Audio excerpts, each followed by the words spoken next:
Let's get over to Alice Alvey, who asks good questions and also has great information. That was a good question, Alice Alvey. Alice is CMB Vice President of Education and Training at the amazing Union Home Mortgage, and she's got this week's legislative update. Alice, how are you doing? I am doing well. Hello, listeners. This week I thought I'd catch us up on a little bit going on with the NMLS. We haven't talked about that in a long time. And NBA did publish a letter to the president and CEO of the Conference of State Bank Supervisors back July 14th. And this got me looking at some of the numbers. For those of you who aren't aware, we have call reports, mortgage call reports, and financial condition reports that have to get filed quarterly with the CFBS, with the National Mortgage Licensing System, essentially, at nmls.org. You can go check all of that out. But essentially, today we have a standard report and an expanded report. The expanded report is the one that's filed if you are a lender that is Fannie, Freddie, FHA, or Ginnie Mae approved.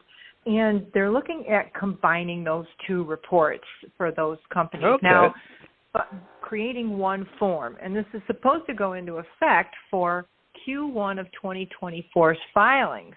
And MBA's letter, I think, is spot on that this is a really tight turn. Now, NMLS has said, okay, we proposed this like in 2018 before COVID hit, but everybody forgot about it, right? It's been sitting out there. And this boiled down to communication, I think, and it started to resonate with me overall with just communication as a whole. No matter what you do in mortgage banking, you have to be communicating and presenting information in a way that gives people context for how they have to apply it.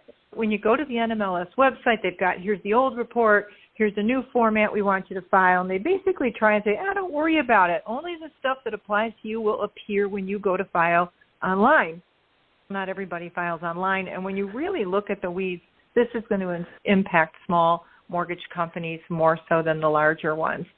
They'll have more reporting responsibility. So I thought the recommendation from MBA to make sure they get more communication out there and really extend this time frame, have a proper restart, a 90-day comment period, and then give people 18 months to implement this. But for those of you who don't believe that we'll get the extension, it is something to go pay attention to now, because September's around the corner, which means you're going to be getting ready for this quarter, and you essentially only have 2 more quarters to use your current format, and you'll have to be ready for the new format starting with Q1 information, which essentially means you've got to be ready by the end of this year so that your data is going in the right place to prepare those reports. So just a heads up that I think it's definitely worth paying attention to see if we can't get that extension. It's a reasonable group over there, we hope. The more voices that are on shouting out about an extension, the more we'll get. As I started looking at that, I got looking at NMLS numbers, and we keep talking about, to your points earlier about, okay, rates are up, let's talk about the negative.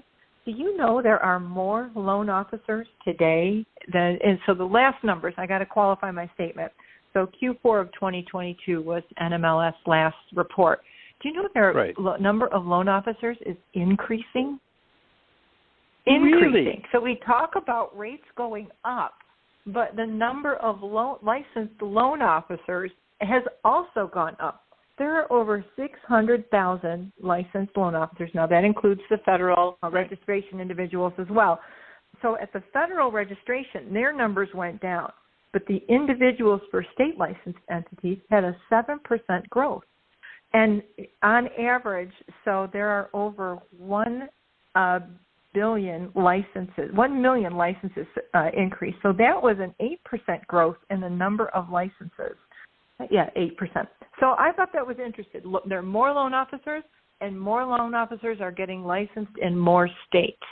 So NMLS has some great data to go check out if you haven't looked at it lately. I was surprised to see that. A few states are declining.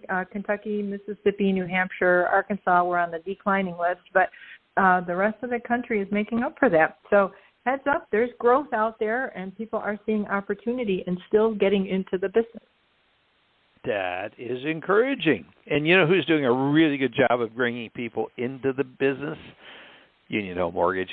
That interview we did with Bill Alice that was there, and how he had the interns in the office as we did that, was just so indicative of Bill's commitment to continue to foster growth and within our industry and bringing new, fresh blood into there. That's good.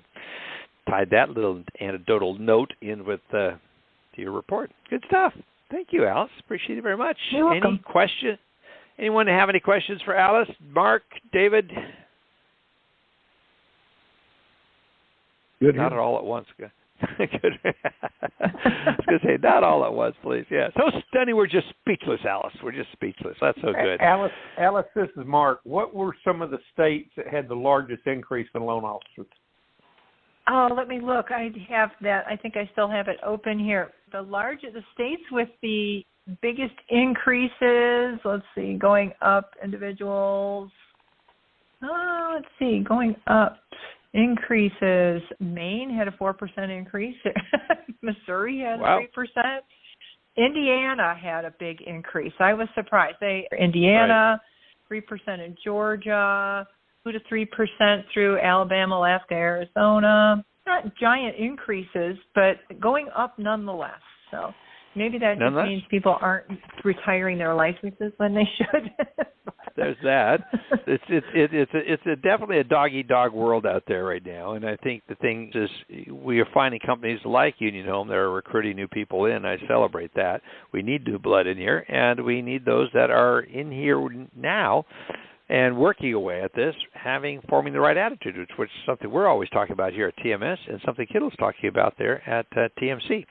Very good. I'm going to throw in Florida. And Idaho as two other big ones for increases. Interesting. Yeah, not surprised with Florida. Idaho, Oklahoma. A lot of people are moving there. Oklahoma's in there. Good. Yep. Alice, thank you so much for coming on, giving us an update. Appreciate it very much.